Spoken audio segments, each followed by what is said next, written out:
I have burned young women alive in my hotel, dismembered them and tortured them to death in the basement. My name is Dr. Henry Howard Holmes.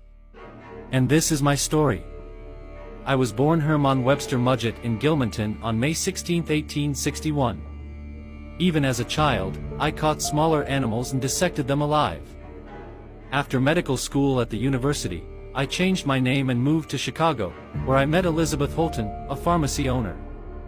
After her husband died, she sold me the pharmacy and I began to develop a perfidious plan.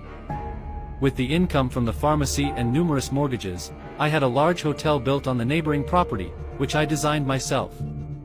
The building was a labyrinth of corridors, trapdoors and secret rooms. Almost all the rooms were soundproofed, fitted with gas pipes and peephole windows.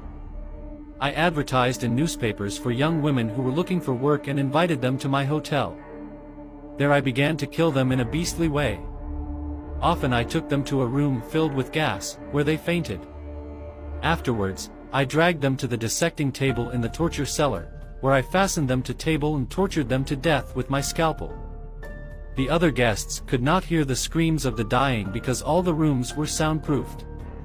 Sometimes I also had them burned alive in a room covered with iron sheets. In another chamber, which could only be reached by a trap door, I let them die of thirst and starvation. Occasionally I suffocated, strangled or hanged them in the chamber of horrors. I disposed of the bodies in my own incinerator or in acid baths.